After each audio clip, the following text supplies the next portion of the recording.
تلميذاتي تلاميذي الأعزاء، مرحبا بكم معنا في درس المجال المغناطيسي المحدث من طرف تيار كهربائي، والذي يدخل ضمن الدروس التي تقدم عن بعد. يخص هذا الدرس تلاميذ سنة أولى بكالوريا علوم خيار فرنسية. On va traiter dans cette leçon les paragraphes suivants. Le champ magnétique créé par un courant continu rectiligne, le champ magnétique créé par une bobine plate parcourue par un courant continu, champ magnétique créé par une bobine longue ou solénoïde. Pour chaque paragraphe, on s'intéresse au spectre du champ magnétique et caractéristiques du champ magnétique, c'est-à-dire direction, sens et intensité. Le champ magnétique créé par un courant continu rectiligne. Tout d'abord, le spectre du champ magnétique. Soit un fil conducteur rectiligne long parcouru par un courant d'intensité I. Pour mettre en évidence les lignes du champ, on met de l'aluminium de fer. Celle-ci prend des formes géométriques bien déterminées. Les lignes du champ magnétique sont donc des cercles perpendiculaires au fil et centrés sur ce fil. Pour déterminer la direction et le champ magnétique, expérimentalement, on utilise une aiguille aimantée.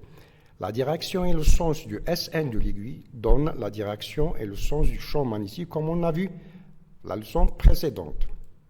Mais théoriquement, on peut déterminer la direction du champ magnétique par des méthodes théoriques qui sont des règles. Donc, la règle du bonhomme d'Ampère. Le bonhomme d'Ampère est placé le long du fil de telle manière que le courant le traverse du pied vers la tête. Il regarde le point M considéré. Lorsqu'il éloigne son bras gauche, la direction et le sens de son bras gauche donnent la direction et le sens du champ magnétique. La deuxième loi, c'est la règle de la main droite. La main droite est placée de telle façon que le pouce indique le sens du courant électrique, la paume est dirigée vers le fil conducteur. Les doigts donnent le sens du vecteur champ magnétique qui sort de ces angles.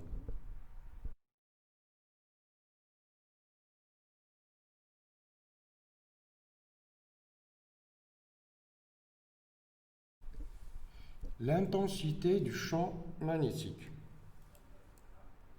L'intensité du champ magnétique créé par un courant continu qui traverse un fil long, un point M, a pour expression B au point M est égal à mu0 sur 2pi I sur D. C'est égal aussi mu0 sur 2pi I sur OM. Avec B, c'est l'intensité du champ magnétique au point M. Il s'exprime en Tesla. I est l'intensité de courant qui traverse le fil en ampères. D est égal à OM, c'est la distance entre le point M et le fil.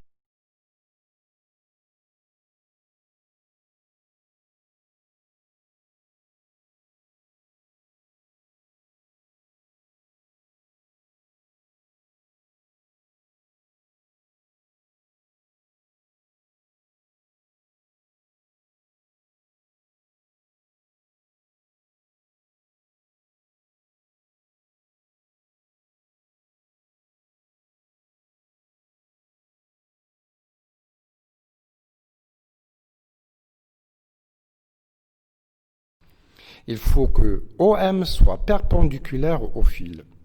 mu0, c'est la constante de la perméabilité du vide ou de l'air. Son expression est mu0 est égal à 4pi10 à la puissance moins 7 dans le système international. Donc l'expression du champ magnétique, de l'intensité du champ magnétique peut être aussi exprimée en utilisant la nouvelle expression du mu0 sur la forme de Bm est égal à 2,10 moins 7 I sur D.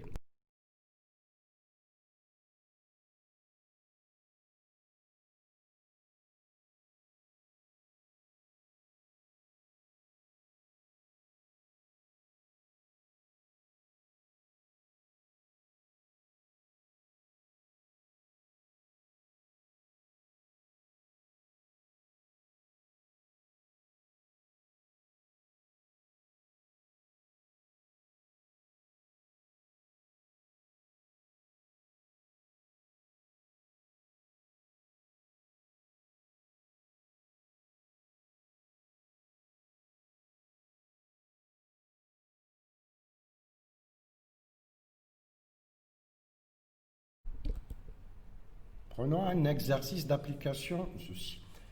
Soit deux fils longs parallèles distants d'une distance d et parcourus par deux courants d'intensité I1 et I2, comme le montre la figure. Première question, donnez les caractéristiques du champ magnétique créé par chaque courant au point M, qui est le milieu du segment O1, O2. En déduire le champ magnétique résultant en ce point. Troisième question, on conserve le sens du courant I1 et on change le sens du courant du I2 tout en gardant la même intensité. Donnez les caractéristiques du champ magnétique au point M dans ce cas. Pour les donner, la valeur du I1 c'est 3 ampères, I2 5 ampères, mu0 c'est 4π10-7 dans le système international, la distance O1, O2 c'est 50 cm. Pour la correction, pour la première question, on utilise la règle du bonhomme d'Ampère. Les deux vecteurs B1 et B2 seront représentés de cette manière. La valeur de B1 est égale à 2-10-7 I1 sur O1M, qui est égal à 2,4 10 à la puissance moins 6 Tesla. L'intensité du champ magnétique créé par I2 sera 2-10-7 I2 sur O2M, qui a pour valeur 4 10 à la puissance moins 6 Tesla. Pour la deuxième question, le champ magnétique résultant sera la somme vectorielle de B1 et B2. Puisque B2 est supérieur à B1 d'après les applications numériques, voilà la représentation vectorielle, la somme des vecteurs, le champ résultant sera, le sens du champ résultant sera celui de B2 parce que B2 est supérieur à B1. Donc, l'intensité sera B2 moins B1. Sa valeur sera 1,6 10 à la puissance moins 6 Tesla. Pour la troisième question, lorsqu'on inverse le sens du I2 tout en conservant celui de I1, la somme vectorielle sera toujours B1 plus B2. Voilà la représentation de chaque vecteur. Les deux champs auront même direction et même sens. Donc la direction et le sens du champ résultant est celui de l'un des deux champs, soit B1, soit B2.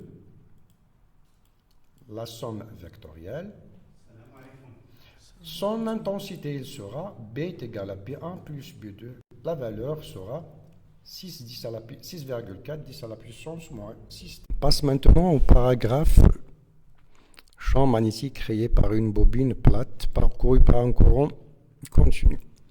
La définition.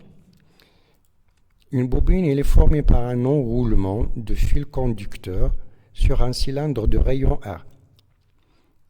La longueur, sa distance, ça représente la longueur de la bobine. Si la longueur de la bobine est petite devant le rayon, la bobine est dite une bobine plate.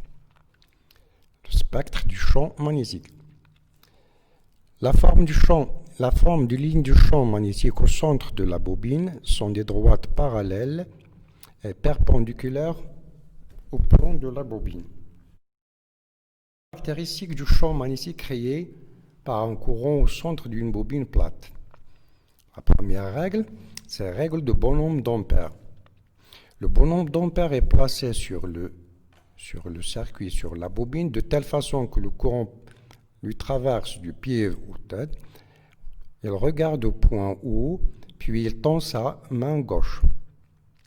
La direction et le sens de la main gauche donnent la direction et le sens de B. La deuxième règle, règle de la main droite. La main droite est placée de telle façon qu'il coïncide au circuit. Donc, le pouce indique le sens et la direction du B, du champ magnétique au centre, de telle façon que des doigts sort le courant électrique. D'une manière expérimentale, on détermine la direction et le sens du champ magnétique par une aiguille aimantée. L'intensité du champ magnétique au centre de la bobine se calcule par la relation BOU est égal à μ0 sur 2 NI sur R. N étant le nombre de spires de la bobine, c'est une grandeur sans unité, R étant le rayon des spires. Elle s'exprime en mètres.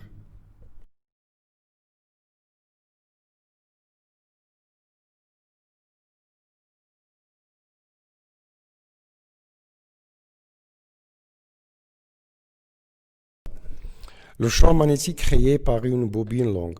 Une bobine longue ou solénoïde est une bobine dont la longueur L est supérieure à son rayon, N étant le nombre de spires de cette bobine. Spectre du champ magnétique. À l'intérieur du solénoïde, les lignes du champ magnétique sont des droites parallèles et perpendiculaires au plan du spire. Caractéristiques du champ magnétique au centre du solénoïde. La direction et le sens. En utilisant la règle de bonhomme d'Ampère, le courant le traverse du pied à la tête. En tendant son bras gauche, il détermine la direction et le sens du B. L'intensité. L'intensité du champ magnétique au centre du solénoïde a pour expression B est égal à μ0 NI sur L. N est le nombre de spires, L sa longueur et I l'intensité de courant. Elle s'exprime aussi par la relation μ0 NI. Avec petit n, c'est le nombre de spires par mètre. Elle s'exprime spire par mètre.